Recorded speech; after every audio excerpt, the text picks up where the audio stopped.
Okay, સો ગઈકાલે આપણે જે ચર્ચા કરતા હતા એ જૈવ વિવિધતા અને એના દ્વારા જે નુકસાની આપણે કરીએ છીએ એ નુકસાનીની વાત આપણે કરી છે. ઘણી બધી પ્રકારની જાતિઓ જેને આપણે લુપ્ત કરી ચૂક્યા છીએ, બરાબર છે, એનું ઘણી બધી મોટી યાદી આપણે ગઈકાલે સમજ્યા છીએ, બરાબર છે. અને છેલ્લો પોઈન્ટ જે આપણે સમજ્યા હતા એવો હતો કે જે સ્પીડે અત્યારે જૈવ વિવિધતાનો નાશ થઈ રહ્યો છે, જો એ જ સ્પીડ કન્ટિન્યુ રહેશે તો 100 વર્ષ પછી લગભગ તમામ જાતિઓ પૃથ્વી ઉપર જેટલી પણ અત્યારે જાતિઓ જોવા મળે છે એ બધી જ જાતિઓ જે છે એ લુપ્ત થઈ જવાની સંભાવના પૂરેપૂરી છે. તો આ એક ખતરનાક એલાર્મિંગ સમય છે આપણા માટે કે જો આપણે આપણા ભવિષ્ય માટે આ જાતિ વિવિધતાને ટકાવવી છે, જો આપણા ફ્યુચર એટલે કે ભવિષ્યની પેઢીઓ માટે જે વિવિધતા જો જાળવી રાખવી છે, એના માટે થઈ અને આપણે તાત્કાલિક ધોરણે પગલાં લેવા પડે એવી સ્થિતિ આવીને ઊભી છે હાલમાં. તો સૌથી અગત્યની જે અસરો છે આ જૈવ વિવિધતાના નાશની, બરાબર છે, એમાંની પહેલી અસર જે છે એ છે વનસ્પતિ દ્વારા થતા ઉત્પાદનમાં ઘટાડો. એટલે કુલ જે ઉત્પાદન છે એ ઉત્પાદન જો વનસ્પતિ દ્વારા થતું ઉત્પાદન ઘટશે તો નેચરલી વનસ્પતિઓમાંથી જે પ્રાણીઓને પોષણ મળશે એટલે પ્રાણીની ઉત્પાદકતા પણ ઓવરઓલ તો ઘટશે જ. એટલે વનસ્પતિમાં અને પ્રાણીઓમાં ઉત્પાદકતામાં બહુ મોટો ઘટાડો જે છે એ જાતિ વિનાશને કારણે સામાન્ય રીતે થતો હોય છે. તો આ પહેલી અસર છે. અસર નંબર 2, પર્યાવરણીય જે ફેરફારો છે, ઋતુચક્ર છે ખાસ કરીને, એ મેં આની પહેલા પણ એક વખત ધ્યાન તમારું દોર્યું હતું કે સામાન્ય રીતે વૃક્ષો અને વનસ્પતિઓનો ફાળો ઋતુચક્રને મેનેજ કરવામાં, એને સંતુલિત કરવામાં, એને જાળવવામાં હોય છે. તો જે પ્રમાણે જો વનસ્પતિ સમૂહોનો મોટા પ્રમાણે નાશ થાય તો એ જ એની સાપેક્ષે ઋતુચક્રોમાં બહુ મોટા બદલાવ આવે છે. અને ઋતુચક્રના બદલાવને કારણે ઘણી બધી જગ્યાએ કાં તો એટલો બધો વરસાદ આવે કે એ સહન ન થાય, અતિવૃષ્ટિ અથવા તો અનાવૃષ્ટિ થાય, બરાબર છે, એટલે કે દુષ્કાળ આવશે. તો જો વરસાદ આવે વધારે તો પૂર જેવી સ્થિતિ થાય, બરાબર છે, અને જો વરસાદ ઓછો આવે છે દુષ્કાળ જેવી સ્થિતિ થાય. તો એવા ઘણા બધા પ્રકારની અનિયમિતતાઓનો ભાગ જે છે એ નિવસન તંત્રોને બનવું પડતું હોય છે. તો એ બીજા નંબરની વાત છે કે દુષ્કાળ જેવા પર્યાવરણીય ઉપદ્રવ તરફ આપણું જે પ્રતિરોધન ક્ષમતા છે એ ઘટી જાય, એટલે એ વધી જાય, ટૂંકમાં દુષ્કાળ વધી જાય, અતિવૃષ્ટિ વધી જાય વગેરે જેવી પ્રક્રિયા, કારણ કે અસંતુલિત થઈ ગયું છે વાતાવરણનું જે ચક્ર છે, ઋતુચક્ર છે, એ આખું અનિયમિત થઈ જાય છે. ઓકે, વનસ્પતિ ઉત્પાદકતા, પાણીનો ઉપયોગ, જંતુ રોગચક્ર જેવી કેટલીક નિવસન તંત્રીય પ્રક્રિયાઓમાં પણ પરિવર્તનશીલતાનો સંભવ છે. સૌથી પહેલો જ આપણે વાત કરી વનસ્પતિની ઉત્પાદકતામાં ઘટાડો, તો એ પહેલો પોઈન્ટ છે. બીજો, પાણીનો ઉપયોગ. હવે પાણીનો ઉપયોગ કોણ કરશે? તો કે વનસ્પતિ સમૂહો કરશે અથવા તો પ્રાણી સમૂહો કરશે, બરાબર છે. સજીવો જ પોતાના પર્યાવરણમાંથી અલગ અલગ પ્રકારના સ્ત્રોતોનો ઉપયોગ કરે છે. તો જ્યારે વનસ્પતિ નહીં હોય અથવા તો પ્રાણી નહીં હોય જે તે નિવસન તંત્રમાં પહેલા હતા ને અત્યારે લુપ્ત થઈ ગયા છે, તો એ પાણીના ઉપયોગની જે આખી ક્રિયાવિધિ છે એ ડિસ્ટર્બન્સમાં આવી જાય, એ વિક્ષેપમાં આવી જાય.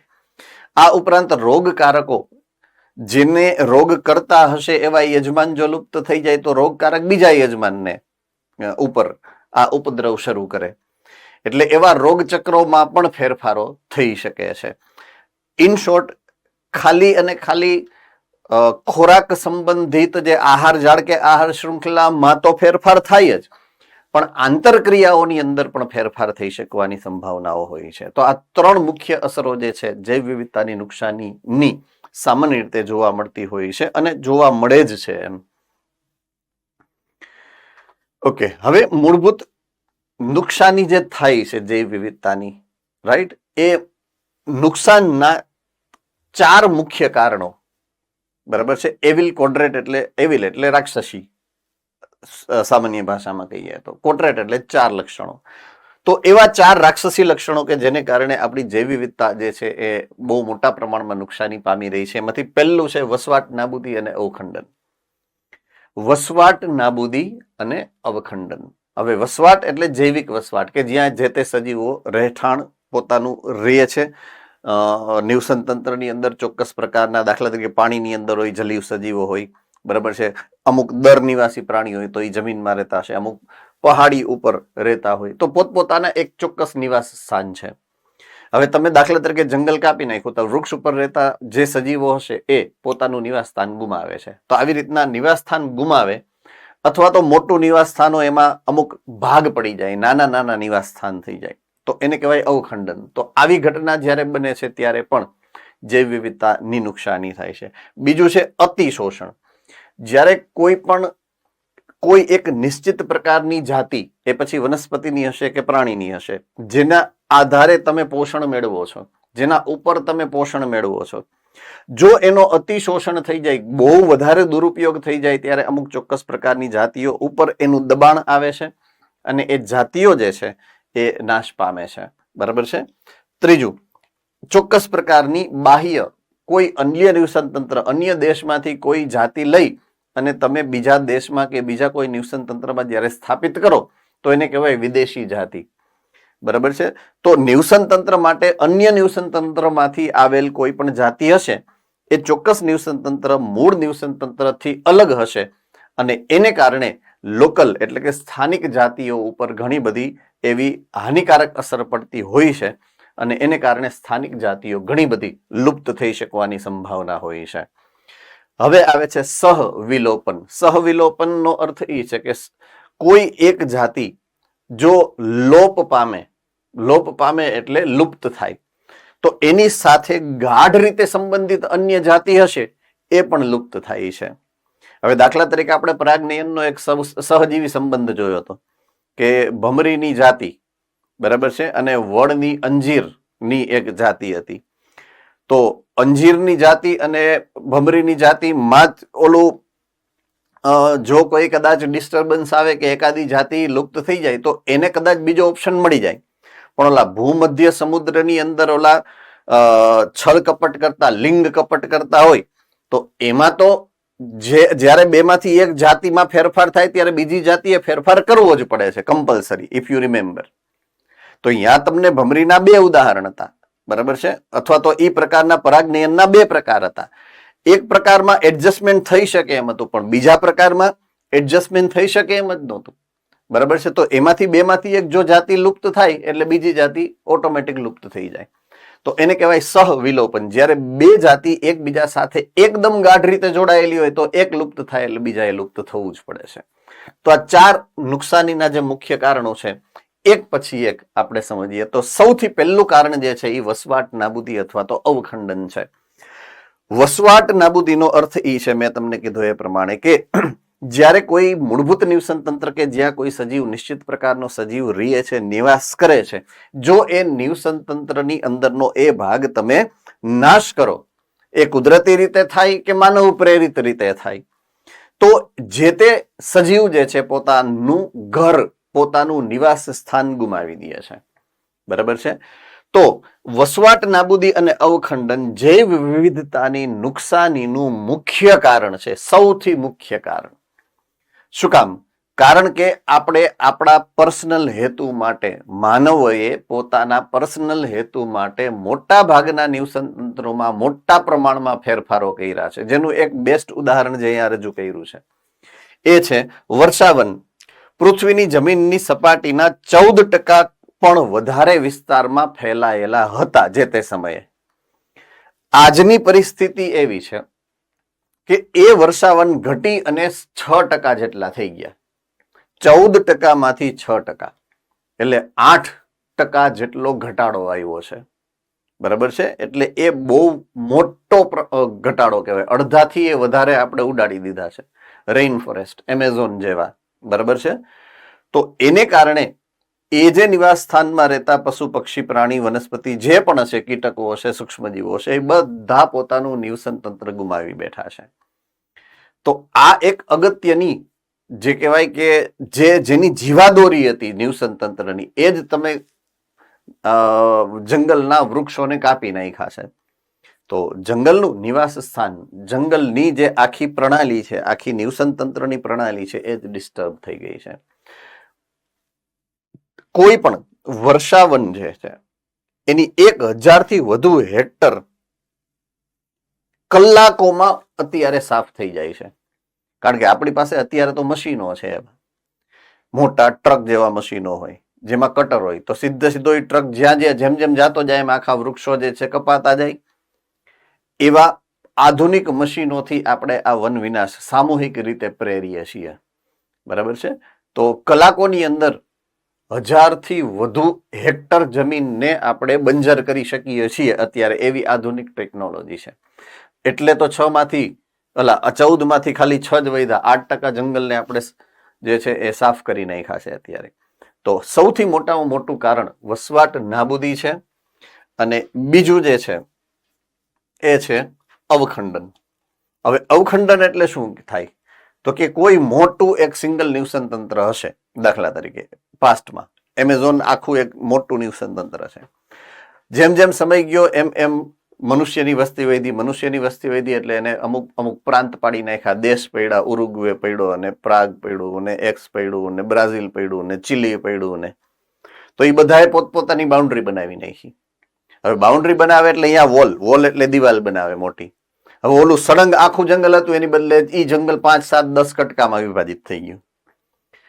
તો અમુક વખતે અમુક પ્રાણી એવા હોય કે જંગલના એક છેડેથી બીજે છેડે જાતા, સ્થળાંતરણ કરતા પક્ષીઓ અને સ્થળાંતરણ કરતા પ્રાણીઓ હોય, સસ્તનો હોય. બરાબર છે. દાખલા તરીકે આપણે ઇન્ડિયાની જ વાત કરો, ઇન્ડિયામાં જે તે સમયે ભારતની અંદર ઘણા બધા હાથીઓ હતા, અત્યારે નથી. કારણ આ જ છે. બરાબર છે, અવખંડન. કારણ કે આખો ભારત ભૂમિની મધ્યપ્રદેશથી નીચેનો વિસ્તાર છે, નીચે સુધી કન્યાકુમારી સુધી જે તે સમયે જ્યારે જંગલથી સમૃદ્ધ હતો, તો એ સમયે એની અંદર જે હાથીઓ હતા, એ હાથી જે જંગલના ઉત્તર ભાગમાંથી જંગલના દક્ષિણ ભાગ તરફ, એટલે કે છેટ નીચે તામિલનાડુ કન્યાકુમારી સુધી, અને નીચેથી પાછા ઉપરની તરફ માઇગ્રેશન એટલે કે સ્થળાંતરણ કરતા. પણ હવે એની વચ્ચે કેટલા બધા હાઈવે આવી ગયા, એની હાઈવે ઉપરાંતની બાઉન્ડ્રી આવી ગઈ, તો એને કારણે એ માઇગ્રેશન અથવા તો સ્થળાંતરણની પ્રક્રિયા અટકી ગઈ. એ હવે નથી કરી શકતા. એટલે એની ટેરેટરી એટલે કે એનું ક્ષેત્રફળ ઘટી ગયું પોતાને જીવવા માટેનું. એટલે બહુ મોટા વિસ્તારમાં જીવવા માટે એ સજીવો અનુકૂલિત થયેલા હતા. એને હવે તમે નાના ખંડમાં વિભાજિત કરી દીધા, એટલે પોતાનું જીવન એ એટલું વધારે સરળતાથી જીવી ન શકે, એટલે ક્રમિક રીતે એની વસ્તી ઘટી ગઈ. તો અવખંડનનું જે મૂળ કારણ છે એ આપણે આપણી બાઉન્ડ્રી બનાવીએ છીએ એ છે કે ભાઈ આ મારો દેશ અહીંયાથી અહીંયા સુધીનો, એટલે એની ફરતે બાઉન્ડ્રી હોય. પછી એ દેશની અંદર પછી અમુક ચોક્કસ પ્રકારના કટકા બની ગયા હોય, રાજ્ય બની ગયા હોય, તો એ રાજ્યની બાઉન્ડ્રી થાય. તો એ પ્રમાણે એ બાઉન્ડ્રીમાં આપણે જ્યારે આખા મોટા નિવસન તંત્રને વિભાજિત કરી દઈએ છીએ, ત્યારે એ ઘટકને અથવા તો એ ઘટનાક્રમને અવખંડન તરીકે ઓળખવાનો છે. બરાબર છે. તો એમેઝોન વર્ષાવન એમાં સોયાબીનની ખેતી માટે કાપીને સાફ કરી દેવામાં આવ્યું. સોયાબીન બહુ અગત્યનો પ્રોટીનનો સોર્સ છે, અને એની ખેતી મોટા પાયે થાય છે. તો એમેઝોન રેઇન ફોરેસ્ટને આપણે જે અહીંયા લખ્યું છે કે ભાઈ 14% માંથી 6% કર્યું, 8% જે વન વિનાશ કર્યો, એનું મૂળ કારણ આ છે એક. બીજું કારણ શું છે? તો કે ગૌ માંસ આપતા ઢોર એના ચારા માટે તૃણભૂમિમાં એને ફેરવી નાખ્યું. એમાં એ જંગલ કાપી, મોટા વૃક્ષો કાપી અને ઘાસ વાવવાનું શરૂ કરી દીધું, જેથી ઢોરને ખાવાનું મળે. જો એ ઢોરને ખાવાનું મળશે તો દૂધ પણ મળશે અને માંસ પણ મળશે. બરાબર છે. એટલે આપણે આપણા હેતુથી થઈ અને જે જંગલની મૂળ પ્રકૃતિ હતી, એ મૂળ પ્રકૃતિની વનસ્પતિને દૂર કરી અને આપણે જે વાવવી છે એ વનસ્પતિઓ આપણે રૂપાંતરિત કરી દીધું. એટલે એવા ઘણા બધા ઘાસચારાના આવા મેદાનો બનાવવામાં આવ્યા છે. આ મૂળ જંગલ છે, અને આ કટકો જે છે એ ઘાસચારાના મેદાનમાં રૂપાંતરિત કરી દેવામાં આવ્યો છે, એવું અહીંયા દર્શાવેલું છે. બરાબર છે. એટલે આ રીતે ઘણા બધા મોટા પ્રમાણમાં વનનાશ જે છે આપણે ઓલરેડી કરી ચૂક્યા છીએ. માનવ પ્રવૃત્તિને કારણે વિશાળ વસવાટો કે નિવસન તંત્રને નાના નાના ખંડમાં વિભાજિત કરી દેવામાં આવે છે. મેં તમને સમજાવ્યું એ પ્રમાણે.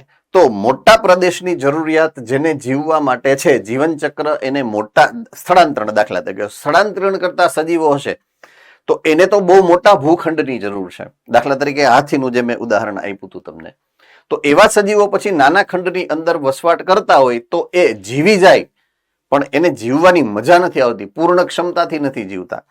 પૂર્ણ ક્ષમતાથી જ્યારે નથી જીવતા ત્યારે શું થાય છે તો કે ઓવરઓલ એની જીવનશૈલી ઉપર અસર કરે, પ્રજનન ક્ષમતા ઉપર અસર કરે, સંતતિ સર્જન ઉપર અસર કરે.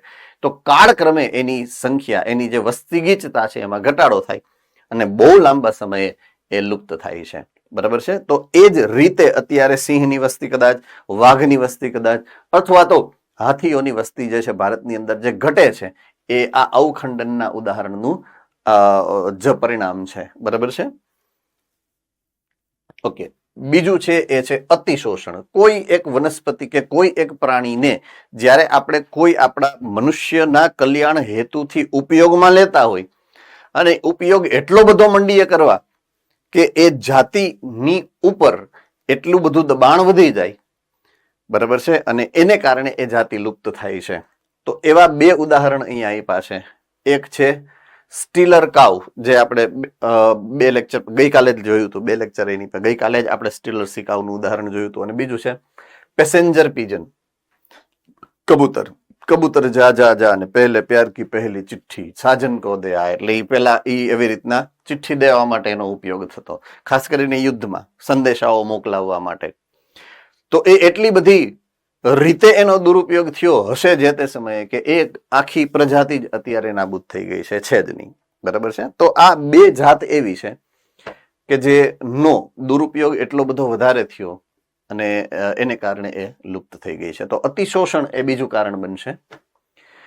ત્રીજું કારણ છે, જો બહારની જાતિ કોઈ હોય, બીજા કોઈ નિવસન તંત્રની જાતિ હોય અને એ કોઈ નિવસન તંત્રની અંદર ઇન્ટ્રોડ્યુસ કરવામાં આવે, દાખલ કરવામાં આવે અને એને કારણે લોકલ એટલે કે સ્થાનિક જાતિ ઉપર એટલું બધું દબાણ વધી જાય અને સ્થાનિક જાતિ જે છે એ લુપ્ત થઈ જાય છે. દાખલા તરીકે ભારતની અંદર જે જોવા મળતા, મેં આની પહેલા કદાચ ઉદાહરણ આપ્યું જ હશે કે ભારતની અંદર અત્યારે જે બાવળના છોડ જોવા મળે છે, એ બાવળના છોડ એકચ્યુઅલી લઈ આવવામાં આવ્યા છે આફ્રિકામાંથી. તો એ આફ્રિકન જાતિ છે અને આફ્રિકન જે જાતિ છે એ રણનો વિસ્તાર અટકાવવા માટે અંગ્રેજો દ્વારા લઈ આવવામાં આવેલ છે. બરાબર છે. પણ અલ્ટિમેટલી છેલ્લે થયું છે એવું કે આપણી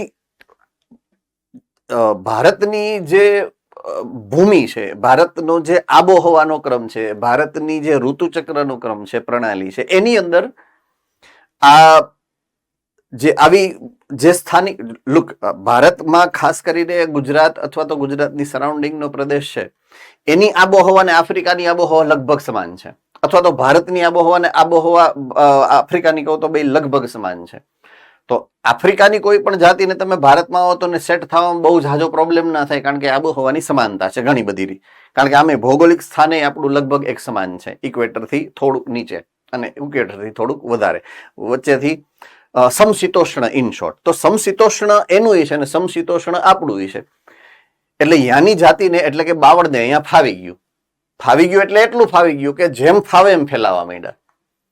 જેમ ફાવે એમ ફેલાવા માંડ્યા એટલે સ્થાનિક જાતિ જે બચારી નબળી હોય, બહુ જાજી સબળી નહીં પણ નબળી જાતિઓ છે, એની સામે કોમ્પિટિશન ના કરી શક્યા. એટલે ઘણી બધી એવી લોકલ એટલે કે સ્થાનિક જાતિઓ જે છે એ નાશ પામી છે, લુપ્ત થઈ ગઈ છે અત્યારે પણ.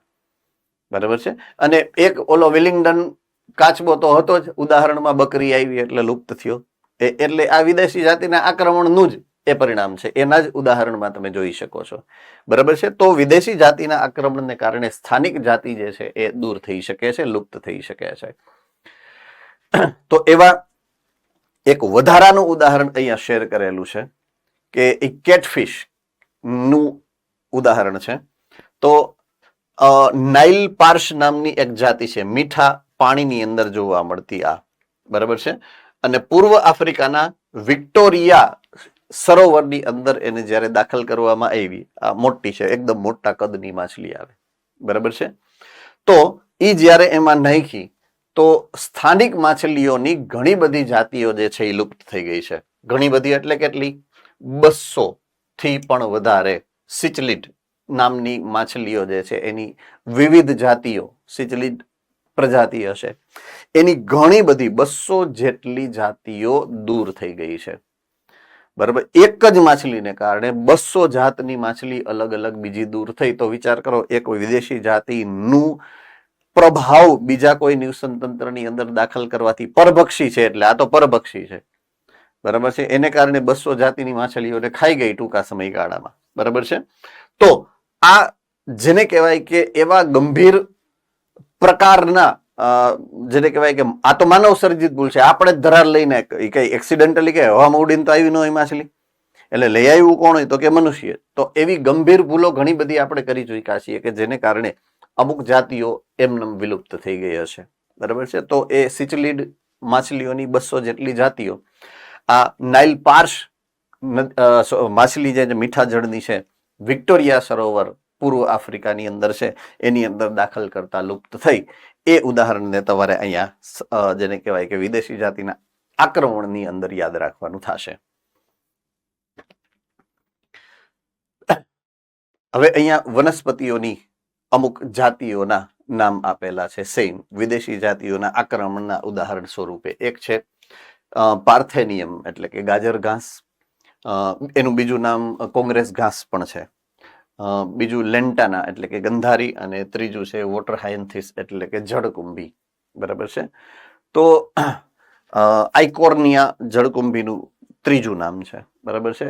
વોટર હાયસિન્થ, આઇકોર્નિયા અને જળકુંભી, આ બધા નામ જેટલા જેટલા બે ત્રણ તમારી બુકમાં પણ આપેલા જ હશે, એ બધા જ યાદ રાખવાનો પ્રયત્ન કરવાનો, બરાબર છે. નીટમાં ઘણી વાર એવું લખેલું હશે કે ભાઈ આઇકોર્નિયા વનસ્પતિમાં આ લાક્ષણિકતા હોય. હવે તમે તો જળકુંભી યાદ રાખ્યું હોય, આઇકોર્નિયા યાદ જ ન રાખ્યું હોય, એટલે અહીંયા મુશ્કેલી થાય છે. અને આવા પ્રશ્નો પૂછાય જ છે, એમાં નીટની અંદર આ પ્રકારના પ્રશ્નો પૂછાય જ છે કે જ્યાં એને નામ જે છે અંગ્રેજી ગુજરાતીમાં લખેલું હોય એમ, હે ને. એટલે એ ખાસ યાદ રાખશું આપણે કે એના જે અંગ્રેજીના નામ છે એ આપણે લેશું, કન્સિડર કરશું.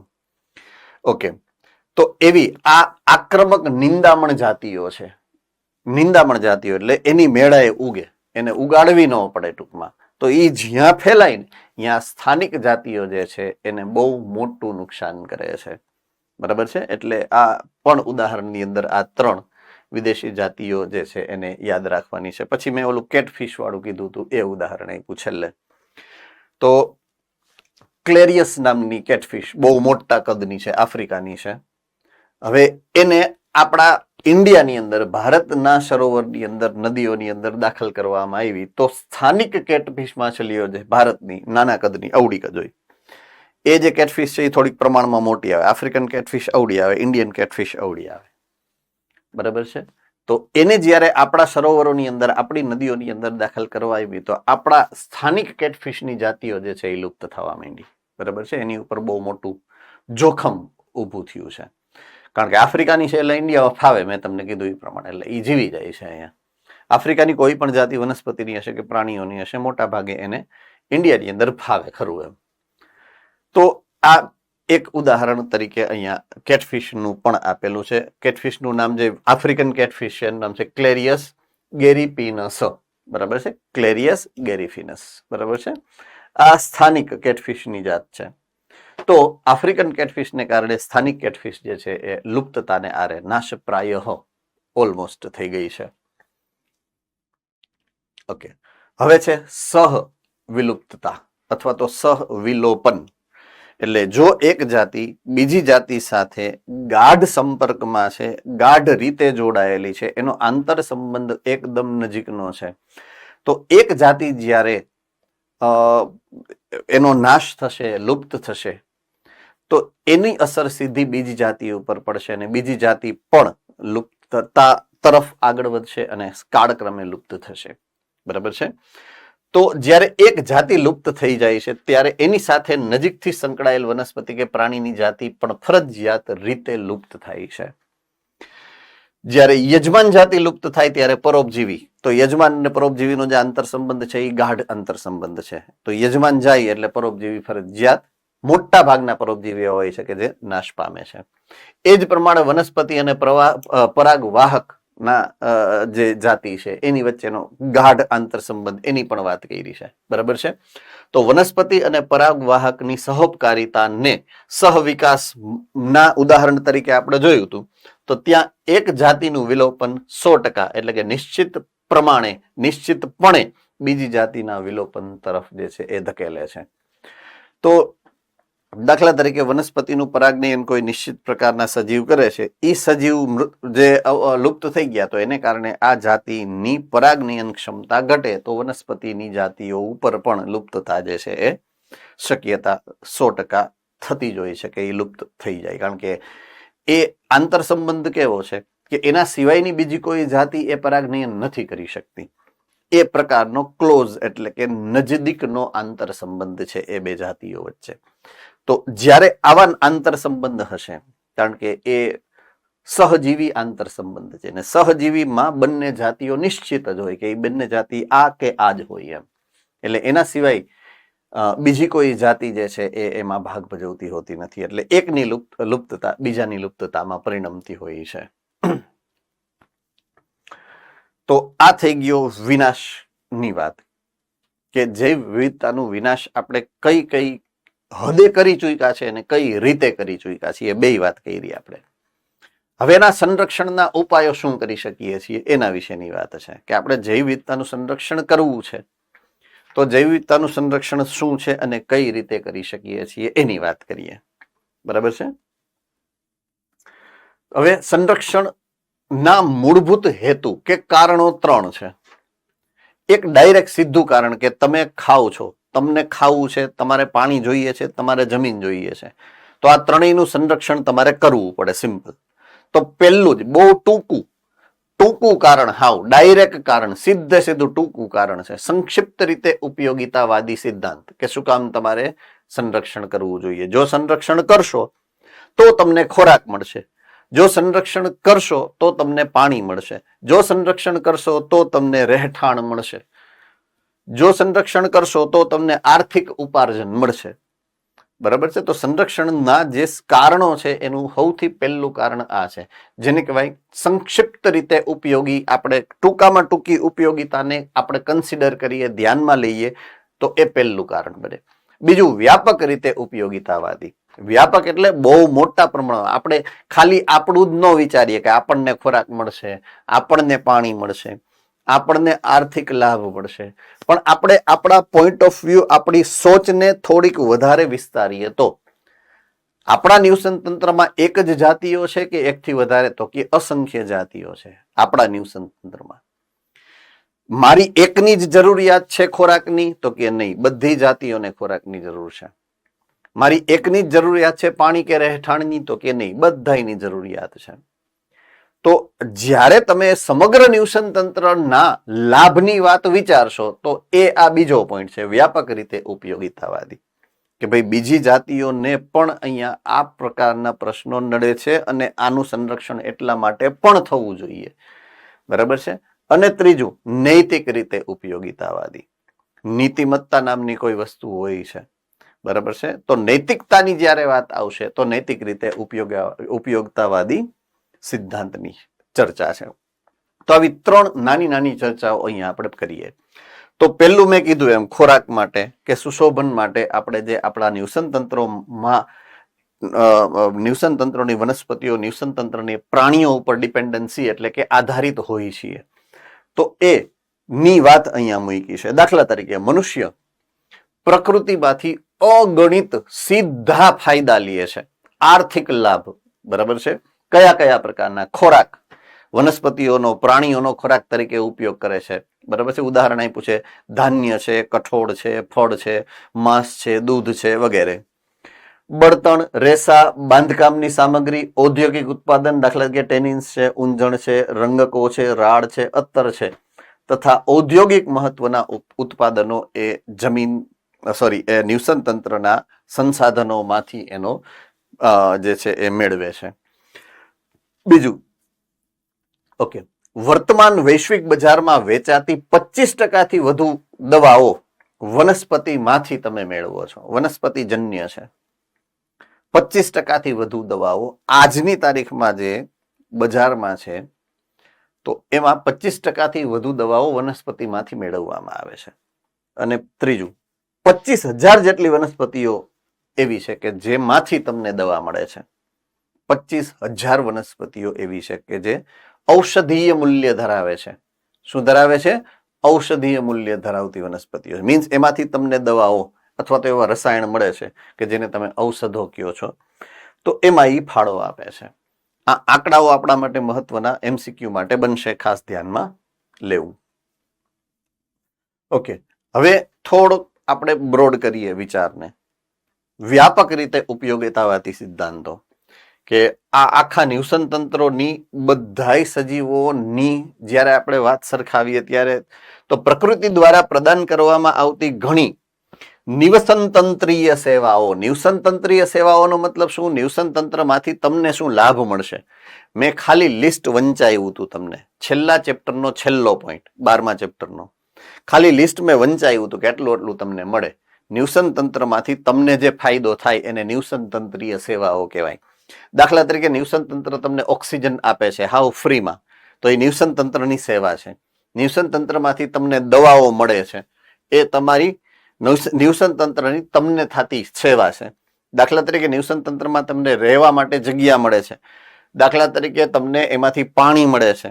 દાખલા તરીકે તમને એમાંથી ફળો મળે છે. દાખલા તરીકે તમને એમાંથી શાકભાજી મળે છે. આ બધી નિવસન તંત્રો તમારી સેવા કરે છે. તો નિવસન તંત્રોની સેવામાં જૈવ વિવિધતાનો મહત્વનો ભાગ છે. જેટલી વધુ જૈવ વિવિધતા, નિવસન તંત્ર એટલી તમારી વધારે સેવા કરી શકે. તો એમેઝોનના જંગલો પૃથ્વીના વાતાવરણમાંથી ઓક્સિજનનો લગભગ 20% જેટલો ઓક્સિજન ઉત્પન્ન કરતા હોવાનો અંદાજ છે. અત્યારે નહીં, કારણ કે 6% છે. હવે આ આંકડો તો જૂનો હશે, એટલે 6% વાળા ઘટીને 5% પહોંચી ગયું હશે. 14% જ્યારે હતું ત્યારે પૃથ્વી ઉપરનો જે જથ્થો ઓક્સિજનનો હતો એનો 20% જથ્થો જે છે એ એમેઝોનના રેઇન ફોરેસ્ટમાંથી મળતો. પરાગનયન એ પરાગવાહકો જેવા કે મધમાખી, ભમરા, પક્ષીઓ અને ચામાચીડિયાઓ દ્વારા થતું હોય છે. એટલે પહેલો રોલ અહીંયા શું નિવસન તંત્રી સેવાનું ઉદાહરણ આપ્યું છે? ઓક્સિજન. કે વાતાવરણમાં જેટલી વધારે વનસ્પતિઓ હશે એટલો જ વધારે ઓક્સિજન છે એ તમને મળશે. આ પહેલી સેવા. બીજું, પરાગવાહકો. બરાબર છે? તો જંગલ જેટલા વધારે હશે, બાગ બગીચા જેટલા વધારે હશે, એટલા કીટકો વધારે હશે, પરાગવાહકો વધારે હશે. અને એ પરાગવાહકો જ્યારે એને પરાગનયનમાં ભાગ ભજવશે ત્યારે એ સમૃદ્ધ બનશે, એ નિવસન તંત્રો. ત્રીજું, સૌંદર્યલક્ષી આનંદ. સૌંદર્યલક્ષી આનંદ એટલે જેટલા વિસ્તારની અંદર વનસ્પતિઓ કે વનસ્પતિ સમૂહોની હાજરી વધારે હશે એને કારણે પ્રાણીઓની કે પક્ષીઓની કે કીટકોની હાજરી હશે એને કારણે એ વિસ્તાર સરસ મજાનો જૈવિક રીતે તો ઠીક પણ જોવામાં ગમે એવો, ફોટા પાડવા ગમે એવો લાગે. એસ્થેટિક. બરાબર છે? તો એ એસ્થેટિક આનંદની વાત છે. બરાબર છે? એ સુશોભનની વાત છે. તો સૌંદર્યલક્ષી સેવા પણ આપણને મળે છે. ફરવા જઈએ મોટા ભાગે તો ક્યાંય હિલ સ્ટેશન ઉપર તમે જાઓ છો, બરાબર છે, ક્યાંય કચરાનો ઢગલો પડ્યો, અહીંયા થોડા બેસો કે હાલો અહીંયા આપણે નાસ્તો કરીએ, મજા આવશે એમ. કારણ કે એ સૌંદર્ય નથી. હા, એ અમુક પ્રાણીઓ માટે અહીંયા સૌંદર્ય છે જ, હે ને. આપણે પછી અત્યારે એમાં એ ચર્ચામાં ન ઉતરાય એમ. તો અહીંયા ઘણાઈને મજા આવે તો સમજી લેવાનું આપણે કઈ કેટેગરીમાં આવીએ. બરાબર? તો આપણે જનરલી બીચ ઉપર જઈએ વેકેશન ગાળવા માટે, હિલ સ્ટેશન ઉપર જઈએ, બરાબર છે, સફારીમાં જંગલમાં જઈએ. તો આ મજા શું કામ આવે છે કે ક્યાં જંગલ છે, ત્યાં પ્રકૃતિ છે, પ્રકૃતિના રિસોર્સિસ છે જે સમૃદ્ધ છે, જેને જોવા ગમે છે, જેની સાથે ફોટા પડાવવા ગમે છે, એટલા માટે. સો એ પ્રકૃતિની એક અનન્ય સેવા આપણે ગણી શકીએ છીએ. અને ત્રીજું, નૈતિક રીતે ઉપયોગિતાવાદી. બરાબર છે? તો તમારે ઓલા ત્રણેય સેવાનો લાભ લેવો હોય, ઓક્સિજનની ને શું કહેવાય પરાગનયનની ને, તો એને જાળવવી પડે. એ જ રીતે હવે નીતિવત્તાની વાત કરો કે પૃથ્વી આપણી એકના બાપુજીની નથી. બસ આ નીતિ.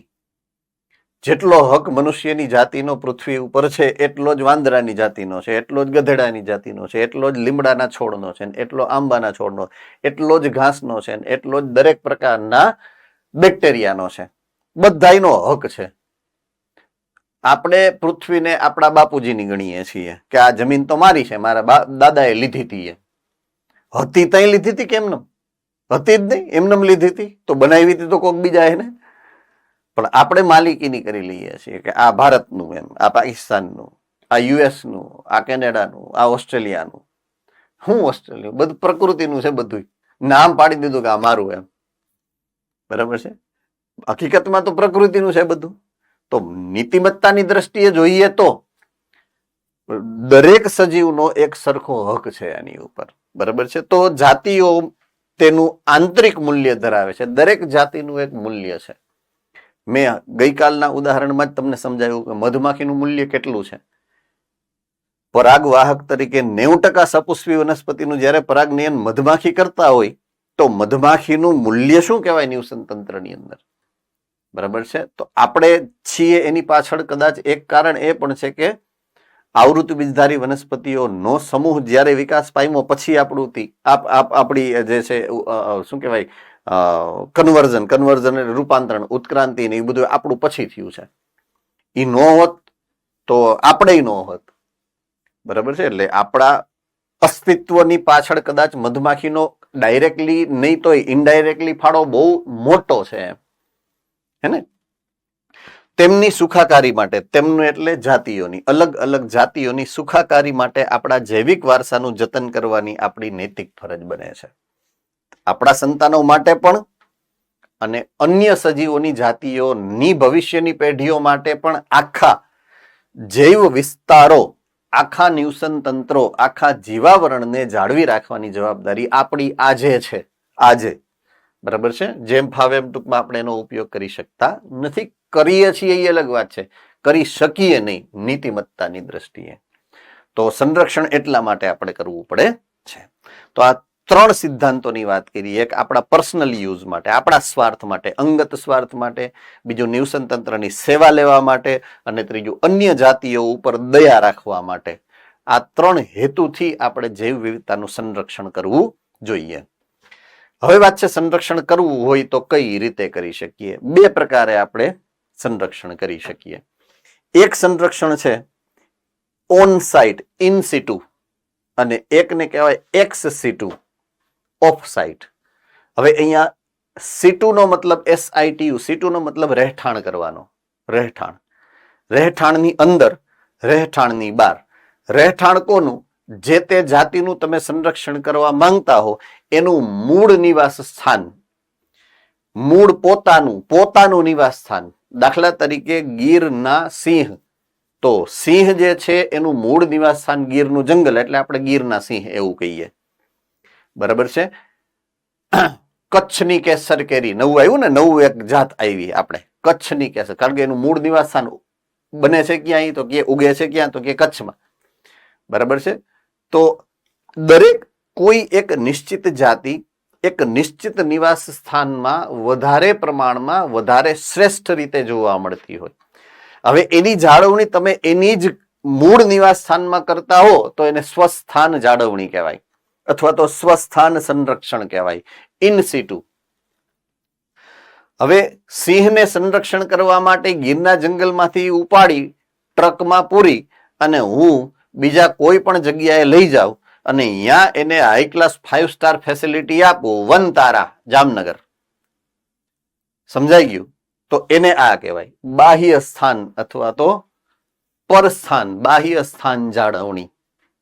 એના મૂળ નિવાસ સ્થાનમાં નહીં, ઉપાડી અને બીજી જગ્યાએ લઈ ગયું, સરાભરા કરી. બરાબર છે. અને તમે જ્યારે એને ઉછેરો તો એને કહેવાય બાહ્ય સ્થાન, એક્સ સિટુ સંરક્ષણ. તો સંરક્ષણના 2 પ્રકાર આ રીતે કરવા પડે. તો પહેલી જે વાત છે એ છે સ્વસ્થાન જાળવણીની. બરાબર છે. અથવા તો સ્વસ્થાન સંરક્ષણની, ઇન સિટુ. જે જગ્યાએ પોતે જોવા મળે એ જ જગ્યાએ એનું સંરક્ષણ કરવાનું. બરાબર છે. મૂળ નિવાસ સ્થાનમાં. ઓકે. કુદરતી કે માનવ નિર્મિત નિવસન તંત્ર જે પણ છે એમાં આનુવંશિક સંસાધનોનું સંરક્ષણ જેમાં તેઓ મૂળભૂત રીતે થાય એ જ જગ્યાએ કરવાનું. તેમાં રાષ્ટ્રીય ઉદ્યાનોનો સમાવેશ થાય, અભયારણ્યનો સમાવેશ થાય, અને જૈવાવરણ આરક્ષિત વિસ્તારોનો સમાવેશ થાય, ધાર્મિક અને સાંસ્કૃતિક ટેકરીઓનો સમાવેશ થાય, કુદરતી પહાડો વગેરેનો સમાવેશ થાય. એના ઉદાહરણો છે કે સ્વસ્થાન જાળવણીના કયા કયા સ્વરૂપો છે. બરાબર છે.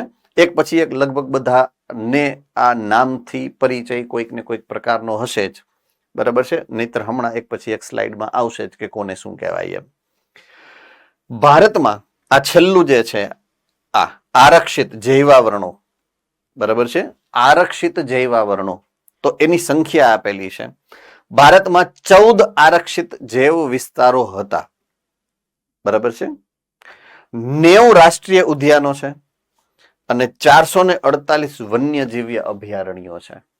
નવા બન્યા એ અલગ વાત છે, પણ આ આંકડો જૂનો 2004 નો છે કે ત્યારે 14 આરક્ષિત જૈવાવરણો હતા, 90 રાષ્ટ્રીય ઉદ્યાનો હતા અને 448 વન્યજીવ અભયારણ્યો હતા.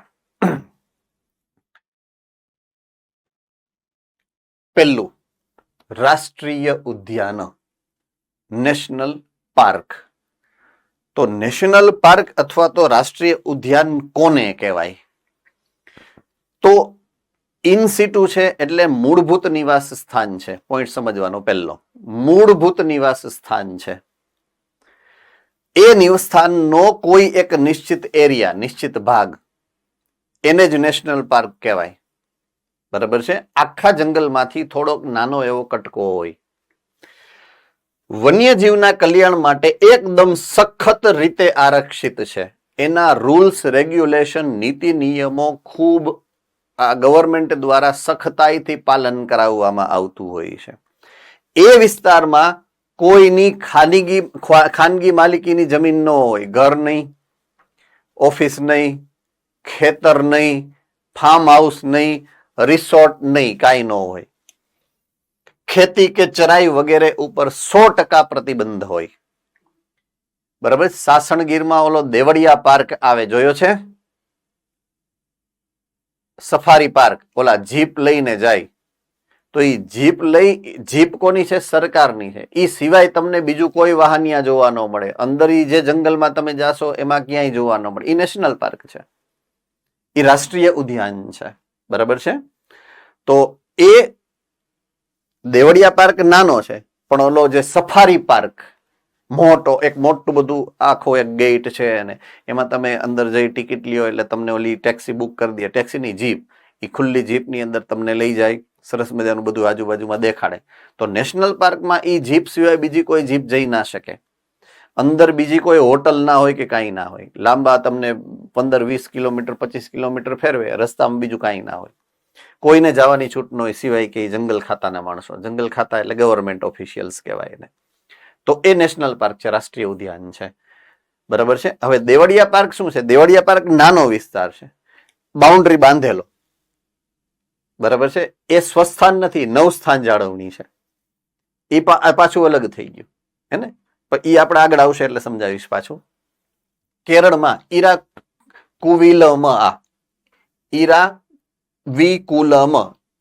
ઈરાવિકુલમ નામનો એક, આપણે ગીરનું જંગલ છે એમ આ ઈરાવિકુલમનું જંગલ છે. એટલું ઓલું આસામમાં છે ને આપણું અહીંયા સૌરાષ્ટ્રમાં છે. તો અહીંયા નેશનલ પાર્ક તમે આપણો પણ લખી શકો, ગીર નેશનલ પાર્ક. બરાબર છે. અને તમારી બુકમાં આપેલું છે આ કેરળ વાળું ઈરાવિકુલમનું ઉદાહરણ. ઓકે. હવે અભયારણ્ય. અભ્ય અને આરણ્ય બે શબ્દ છે. અભ્ય એટલે અભય, અભય એટલે હાવ નિરાત રાખીને કોઈનાથી ડર રાખ્યા વગર. આરણ્ય એટલે જંગલ. હવે જંગલનો વિસ્તાર મોટો. મેં શું કીધું? નેશનલ પાર્ક એકદમ નાનો વિસ્તાર હોય પ્રમાણમાં. હવે આખા જંગલની અંદર પ્રાણીને ગમે ત્યાં ફરવાની છૂટ. તમે પ્રાણીને હળી ન કરી શકો. નિયમ એવો. તમે તમારું ઘર હોય તો એ બાંધી શકો એ જગ્યાએ, ગામનો વિકાસ થઈ શકે, રિસોર્ટ તમે બનાવી શકો, હોટલ તમે બનાવી શકો, ગમે એ કરી શકો. કારણ કે એ તો બહુ મોટો વિસ્તાર હોય, આખું જંગલ એટલે. બરાબર છે. એટલે ત્યાં માનવ પ્રવૃત્તિની છૂટ હોય, પણ જો એ પ્રાણી કે જેના માટે એ બનેલો છે અભયારણ્ય, એ પ્રાણી અહીંયા આવ્યું અથવા તો એને સંલગ્ન કોઈ પણ અન્ય પ્રાણી આવ્યું અને જો તમે એને હળી કરીને કોઈક જોઈ ગયું એટલે તમને દંડ થાય. તો અભયારણ્યનો મતલબ એવો થાય. એને આ રીતે તમારે યાદ રાખવાનું રહેશે. બરાબર છે. તો અહીંયા ફક્ત પ્રાણીઓને આરક્ષણ આપવામાં આવે છે. બરાબર છે. આરક્ષણ આપવામાં આવે છે. માનવ પ્રવૃત્તિનો જે પ્રતિબંધ છે એ અહીંયા નથી હોતો. લાકડા, ગૌણ વન્ય પેદાશો અને ખાનગી માલિકીનો સંગ્રહ ત્યાં સુધી માન્ય છે જ્યાં સુધી એ પ્રાણીઓને નુકસાન ન પહોંચાડે. શરત મેં શું કીધું હતું? એક જ, પ્રાણીઓને તમારે નુકસાન નહીં પહોંચાડવા. બરાબર છે. ત્યાં સુધી તમે માનવ પ્રવૃત્તિ બધી રિસોર્ટ બનાવી શકો મસ્તીનો, એમાં કઈ વાંધો નથી, પણ પ્રાણીઓ ડિસ્ટર્બ ના થવા જોઈએ. કેરળનું જ બીજું ઉદાહરણ છે અહીંયા પેરિયાર નેશનલ પાર્કનું. બરાબર છે. અને સોરી, પેરિયાર અભયારણ્યનું. તો અભયારણ્યમાં પેરિયાર છે, રાઈટ? એ પણ કેરેલાનું જ છે અને એ વન્યજીવી અભયારણ્ય તરીકેના ઉદાહરણમાં છે. આપણે ગીરનું આખું જંગલ અભયારણ્ય છે, એમાં પાછો એક નેશનલ પાર્ક છે. બરાબર છે. એટલે આખું જંગલ અભયારણ્ય છે, આનો નાનો વિસ્તાર નેશનલ પાર્ક છે.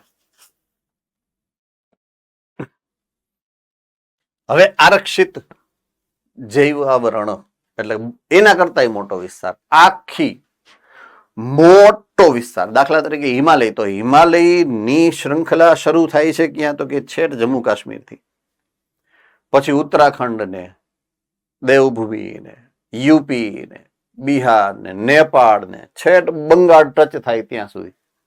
એ આખી જે વિસ્તાર છે હિમાલયની પર્વતમાળા કહેવાય.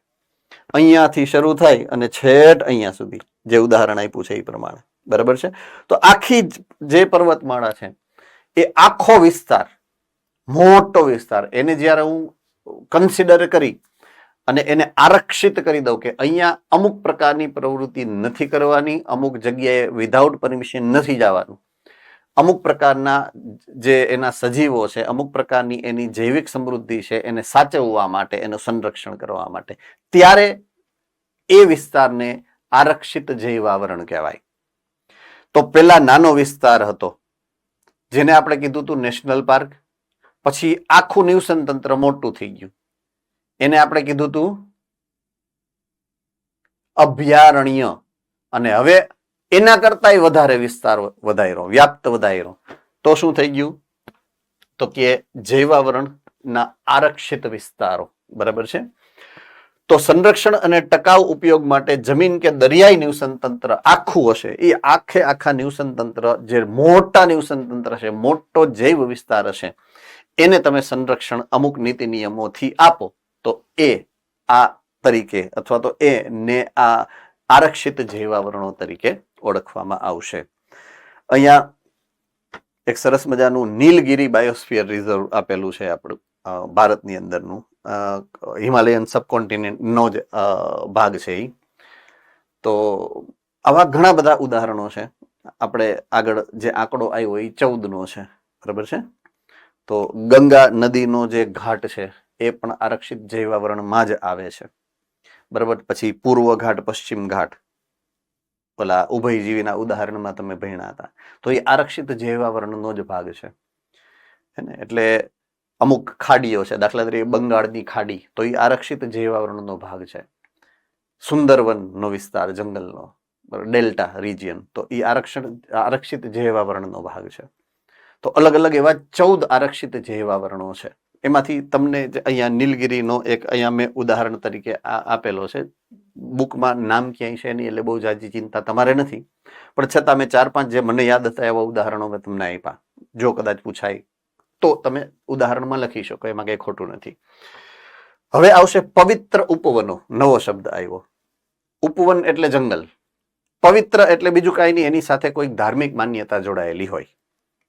બરાબર છે. મોટા ભાગે તમે જોયું જ હશે કે આપણા જે મોટા ભાગના દેવી દેવતાઓ હશે એને તમે ડુંગરા ઉપર જ બેસાડ્યા હોય, તો એ ડુંગરનું એક મહત્વ થઈ જાય છે. બરાબર છે. તો એને કારણે થઈ અને લોકો એની જે પ્રાકૃતિક જેને કહેવાય કે સંપત્તિ છે એને બહુ ઓછું નુકસાન પહોંચાડે. એને એમ થાય કે ના ના, આ તો ભગવાનનું ઘર છે, ભગવાનના ઘરમાં ક્યાં હળી કરવી એમ. એટલે એ બીકને કારણે આપણે એને નુકસાન ન પહોંચાડી, એ હેતુથી આપણા પૂર્વજો ભગવાનને અહીંયા સ્થાપિત કરીને ગયા છે કે આને અહીંયા મૂકી દો એટલે આનાથી બચી શકશે એમ. રાઈટ. એટલે એ ને કહેવાય છે પવિત્ર ઉપવનો. હવે એવા ઘણા બધા જંગલો છે કે જેની યારે આવી માન્યતાઓ જોડાયેલી છે, ભગવાનનું નિવાસ સ્થાન છે જેવા, બરાબર છે. ભગવાન ઈ જંગલના દરેક ઝાડને ઈ લોકો ભગવાન તરીકે જ ગણતા હોય. તો જંગલના ટુકડાઓ કે જે ધાર્મિક માન્યતાને આધારે વનસ્પતિ અને પ્રાણીઓને સુરક્ષિત રાખવા માટે બનેલા છે, સુરક્ષિત વિસ્તારો તરીકે નિમાયેલા છે, એવા ઉદાહરણો અહીંયા આપેલા છે. પવિત્ર ઉપવન કે જેમાં મેઘાલયની અંદર ખાસી અને જયંતિયા નામની ટેકરીઓ છે, 2 ટેકરીઓ, ખાસી ટેકરી અને જયંતિયા ટેકરી મેઘાલયની અંદર છે.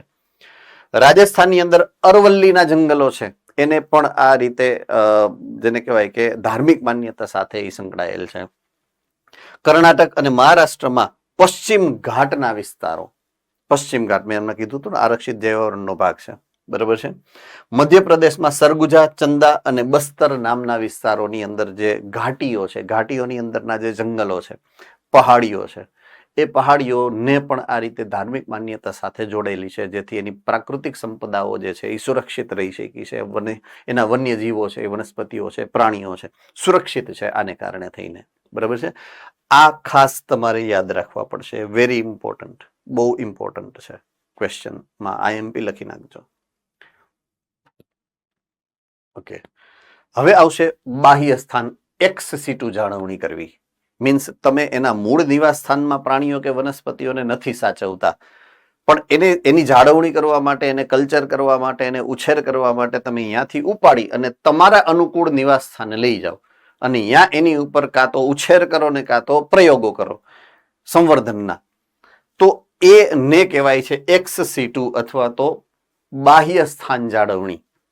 તો અન્ય જગ્યાએ લઈ જઈ અને તમે જ્યારે જાળવણી કરશો તો એને કહેવાય છે એક્સ સિટુ કે બાહ્ય સ્થાન ઓલી સ્વસ્થાન, આ બાહ્ય સ્થાન જાળવણી. આ અભિગમમાં સંકટમાં રહેલ પ્રાણીઓ કે વનસ્પતિઓને પોતાના કુદરતી નિવાસ સ્થાનમાંથી બહાર કાઢી અને તમે જ્યાં ધારો છો એ નિવાસ સ્થાનમાં લઈ જઈ અને પછી એનું સંવર્ધન કરવાનું. સંવર્ધન એટલે ઉછેર કરવાનું. 2 રીતે થાય. એક, એનું પ્રેરિત પ્રજનન કરી અને મોટી સંખ્યામાં સંતતિ ઉત્પન્ન કરવાની અને એ સંતતિઓનો જે કહેવાય કે અનુકૂળ પર્યાવરણ એને જે જોઈએ છે એ સંસાધનો આપી એને મોટી કરી, પ્રજનન ક્ષમ કરી અને એની અંદર અંતઃ પ્રજનન પ્રેરવાનું. આ આખા ઘટનાક્રમને ઉછેર કહેવાય અથવા તો સંવર્ધન કહેવાય. સંવર્ધન, તો સંવર્ધનના 2 ઘટનાક્રમ છે, એક પ્રજનન અને બીજો ઉછેર. આ બેયને સામૂહિક રીતે કહેવાનું છે સંવર્ધન, બરાબર છે. તો સંવર્ધન કરાવવાનું પણ ક્યાં, તો કે એને પોતાના મૂળ નિવાસ સ્થાનમાંથી લઈ જઈ અને કોઈ એક ઈચ્છિત નિવાસ સ્થાનમાં તમે જ્યાં ધારો છો એ નિવાસ સ્થાનમાં લઈ જઈ અને પછી એનો ઉછેર કરવાનો. ઓકે, હવે એના ઉદાહરણો આપ્યા છે. પહેલું ઉદાહરણ જે છે એ સંસાધન કેન્દ્રો, આનુવંશિક સંસાધન કેન્દ્ર. આનુવંશિક એટલે આનુવંશિક તો મતલબ શું થાય?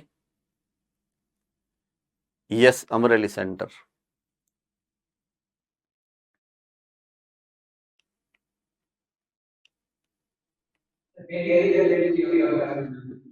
Yes, okay. પેઢી દર પેઢી જ્યારે એનું વહન થતું હોય. ઓકે, હવે અહીંયા લખેલું છે આનુવંશિક સંસાધન કેન્દ્રો, જીનેટિક રિસોર્સ સેન્ટર, અંગ્રેજીમાં એને ઈ કહેવાય જીનેટિક રિસોર્સ સેન્ટર, બરાબર છે. હું અર્થ સમજાવું છું આખો ડિટેલથી તમને, એટલા માટે હું થોડુંક ચર્ચામાં લઉં છું આ બાબતને.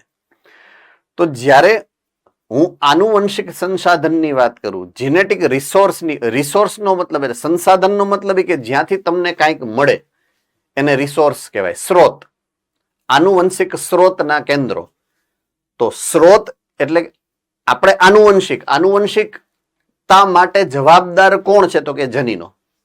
આનુવંશિકતા માટે જવાબદાર કોણ? તો કે જનીનો.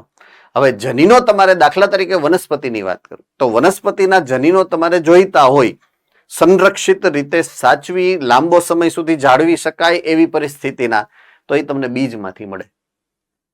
બીજની અંદર છે એ 2 અલગ અલગ પેઢીના જે જનીન પૂલ છે એ બીજની અંદર સચવાઈને લાંબો સમય સંગ્રહિત રહી શકે કુદરતી રીતે એ પરિસ્થિતિમાં છે. Yes or no? રાઈટ. તો તમે એક એવી જગ્યા બનાવો છો, રાઈટ, એવું એક સંશોધન કેન્દ્ર બનાવો છો, જાળવણી રિસોર્સ સેન્ટર બનાવો છો, સંસાધન કેન્દ્ર બનાવો, જ્યાં અલગ અલગ પ્રકારની વનસ્પતિઓના બીજને સંગ્રહ કરીને રાખવામાં આવે. અન્ડરસ્ટુડ? તો અહીંયાથી તમે માંગો એ વનસ્પતિના બીજ મળે તમને. તમને એવું લાગે કે હિમાલયની સર્પગંધા વનસ્પતિ જોઈ છે, તો એનું બીજ તમે અહીંયાથી મળી જાય. સંસાધન કેન્દ્ર છે, એનો જીન પૂલ છે એની પાસે. તો એવી જગ્યાને એનો પ્રકાર છે આ બાહ્ય સ્થાન જાળવણી છે.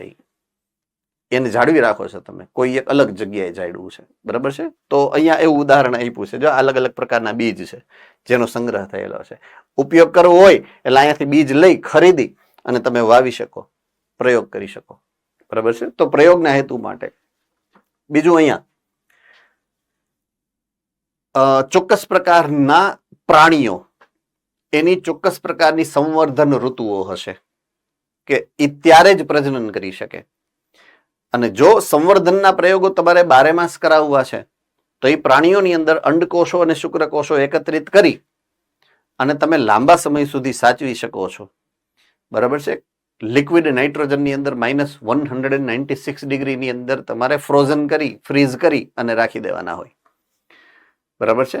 તો આ પ્રક્રિયા કૃત્રિમ વીર્યસેચનની, પછી એનો સંગ્રહ કરવાની, એ જ પ્રમાણે પરાગરજને પણ આપણે ક્રાયોસ્ટેટિક સંગ્રહ, ક્રાયોસ્ટેટિક એટલે મેં કીધું નાઇટ્રોજનની અંદર -196 ડિગ્રી સેલ્સિયસ તાપમાને એનો સંગ્રહ કરી દો એટલે જામી જાય. તો બીજનો તો સામાન્ય સંગ્રહ સૂકો સંગ્રહ થાય, પણ પરાગરજનો વીર્ય એટલે કે નર જન્યુ કોષોનો, પછી માદા પ્રજનન માટે જવાબદાર જનન કોષો છે, આવા બધા જે કોષો છે, જીવંત કોષો, એનો જ્યારે તમારે સંગ્રહ કરવો હશે, એની અંદર પણ જનીન છે ને એક પેઢીમાંથી બીજી પેઢીમાં વહન પામવા માટે, તો એ પણ સંગ્રહ સ્થાનમાં તમે રાખી શકો છો, બરાબર છે? એટલે એનો પણ સંગ્રહ થાય છે. તો એ બધા આનુવંશિક સંસાધન કેન્દ્રોના ભાગ છે. ઉદાહરણ નંબર 2 પ્રાણી ઉદ્યાન અને ઉદાહરણ નંબર 3 વન્યજીવ સફારી ઉદ્યાન. મેં જે હમણાં વાત કરી હતી, પ્રાણી ઉદ્યાન. પ્રાણી ઉદ્યાન એટલે ઝૂલોજિકલ પાર્ક, બરાબર છે? લગભગ સિટીની અંદર એકાદો એવો ઝૂલોજિકલ પાર્ક હોય, આપણે જેને પ્રાણી સંગ્રહાલય કહી દેશી ભાષામાં. એ પ્રાણી સંગ્રહાલય એકચ્યુઅલી નથી, એ છે ઝૂલોજિકલ પાર્ક એટલે પ્રાણી ઉદ્યાન. મોટા મોટા પિંજરા હોય, એની અંદર ઝાડ ને હિંચકા ને એવું બધું હોય, જેને જે જરૂર હોય, અને એમાં એ પ્રાણીઓને રાખેલા હોય. તો એ જે છે એને પ્રાણી ઉદ્યાન કહેવાય, બરાબર છે? પછી જે વન્યજીવ સફારી ઉદ્યાન, જેની મેં હમણાં થોડીક વાર પહેલા ચર્ચા કરી, દેવળિયા પાર્ક આ છે, વન્યજીવ સફારી ઉદ્યાન છે, બરાબર છે?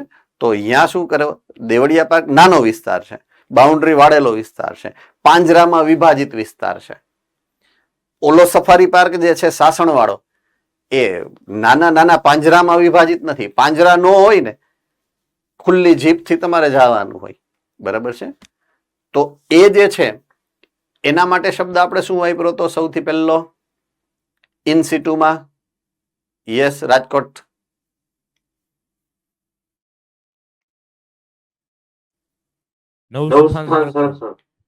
એ ભાઈ,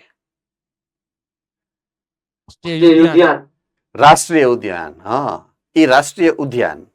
આ રાષ્ટ્રીય ઉદ્યાન નથી, સફારી ઉદ્યાન. ઓલો સફારી પાર્ક કહેવાય, આ સફારી ઉદ્યાન છે.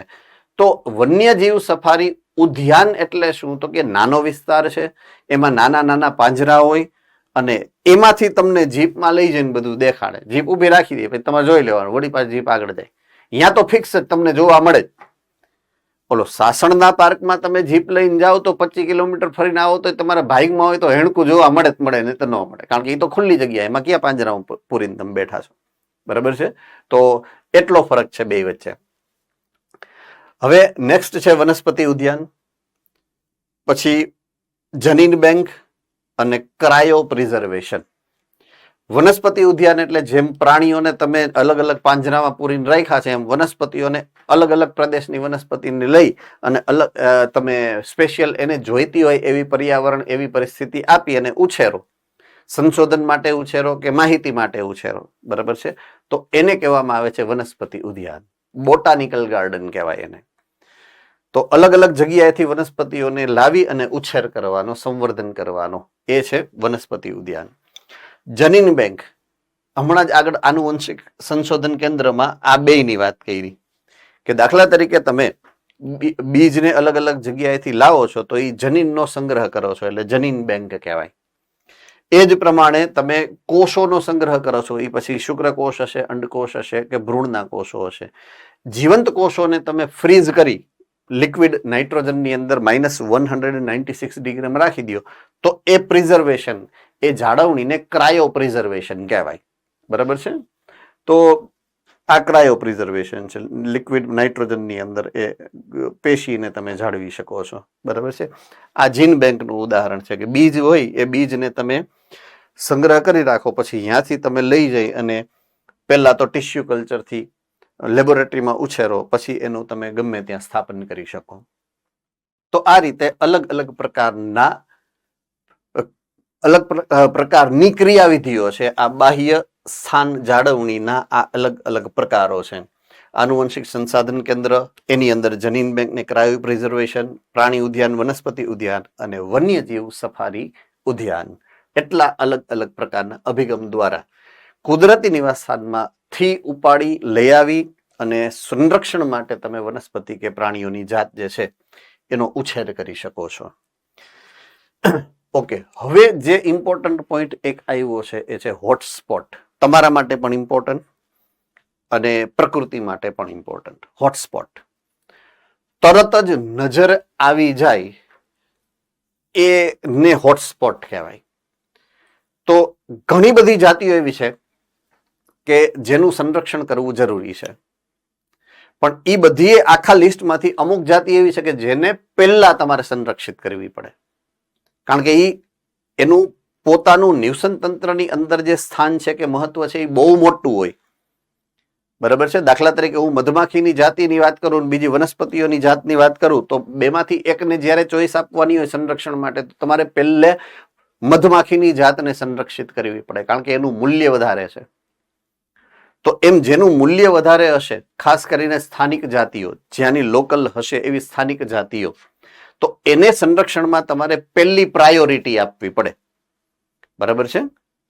દાખલા તરીકે તમે મોક ટેસ્ટની તૈયારી કરતા હો તો સૌથી પહેલી પ્રાયોરિટી કોને આપવાના છો? બાયોલોજી, કે પહેલા આ પૂરું થઈ જાય એટલે આપણે એના નામનું તો નહીં લઈએ, પછી કેમિસ્ટ્રી ફિઝિક્સનું જોયું જશે. તો પ્રાયોરિટી તમે સેટ કરો છો. તો લુપ્ત થતા સજીવો હશે એનું લિસ્ટ તો લાંબુ જ છે અત્યારે. એમાંથી જે જગ્યાએ જાતિ નાશ કે જાતિ વિવિધતાનો નાશ ખૂબ ઝડપથી થાય છે ને એવી જગ્યાએ પહેલા જઈને એ રોકવું પડે, એમ એને હોટસ્પોટ કહેવાય. બરાબર છે?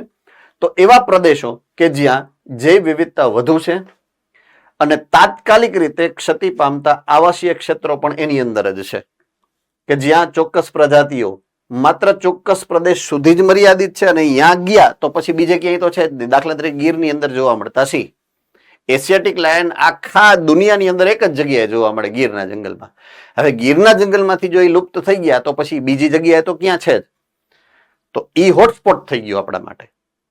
શું થઈ ગયું? હોટસ્પોટ. કે એ સ્થાનિક જાતિ છે, ત્યાં જ જોવા મળે છે દુનિયામાં, પાછું એના સિવાય બીજે ક્યાંય જોવા મળતું જ નથી.